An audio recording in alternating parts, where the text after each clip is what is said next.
पूनम की शादी करीब 4 साल पहले मुकेश से हुई थी।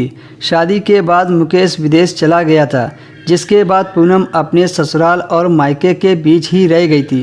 पूनम ने करीब 2 साल तक अपने पति के विदेश जाने का दर्द सहा, लेकिन बाद में वह धीरे धीरे अपने ससुर की तरफ आकर्षित हो गई थी।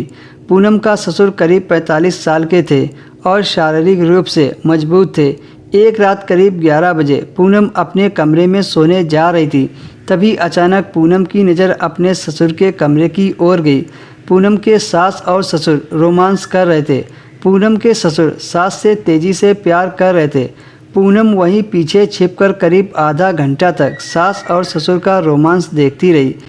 फिर पूनम अपने ससुर के कमरे में गई और जाकर अपने ससुर के पैर दबाने लगी और धीरे धीरे अपने ससुर के पैरों को सहलाने लगी। तभी अचानक से पूनम का ससुर जाग गया। ससुर को भी बहू की मंशा का पता चल गया। पूनम अपने ससुर का पैर दबाते समय अपनी साड़ी का पल्लू धीरे से गिरा देती थी ताकि उसके ससुर का ईमान भड़क सके। कुछ समय बाद पूनम की सास अचानक काम पर चली गई। अब घर में पूनम और पूनम का ससुर था। दोपहर को सास के जाने के बाद पूनम का ससुर अपने कमरे में जाकर लेट गया, लेकिन पूनम को चैन नहीं पड़ रही थी। वो तो अपने ससुर के घोड़े की सवारी करना चाहती थी।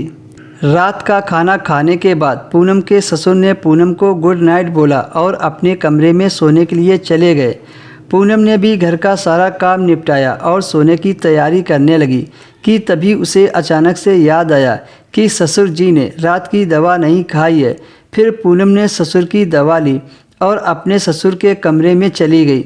जैसे ही पूनम ने कमरे का दरवाज़ा खोला तो पूनम ने देखा कि ससुर जी बिस्तर पर सो रहे थे और उन्हें नींद नहीं आ रही थी। पूनम ने अपने ससुर को हिलाकर जगाया और कहा कि ससुर जी, आपने दवा नहीं ली है। तभी पूनम के ससुर तुरंत खड़े हो गए और पूनम ससुर जी के पास में बैठकर पैर दबाने लगी। ससुर ने दवा खा ली और तकिए का सहारा लेकर आधे लेट गए। पूनम ससुर के बिस्तर पर बैठी पैर दबा रही थी। तभी ससुर ने पूनम के कंधे पर हाथ रखा और कहा, बहू तुम थक गई होगी, जाओ जाकर आराम करो। जब पूनम के ससुर ने पूनम के ऊपर हाथ रखा तो पूनम को बहुत अच्छा लगा। वो पैर दबाते दबाते ऊपर की तरफ बढ़ती जा रही थी। धीरे धीरे वो काफ़ी ऊपर तक पैर दबाने लगी। जब ससुर से रहा नहीं गया तो उन्होंने पूनम को अपनी ओर खींच लिया। पूनम भी कुछ नहीं बोल रही थी। दरअसल पूनम भी यही चाह रही थी कि उसके ससुर उसके साथ छेड़छाड़ करे, क्योंकि पूनम का पति शादी के 2 हफ्ते बाद ही घर से चला गया था। पूनम तो अपने पति को अपने साथ रहने के लिए तरस गई थी।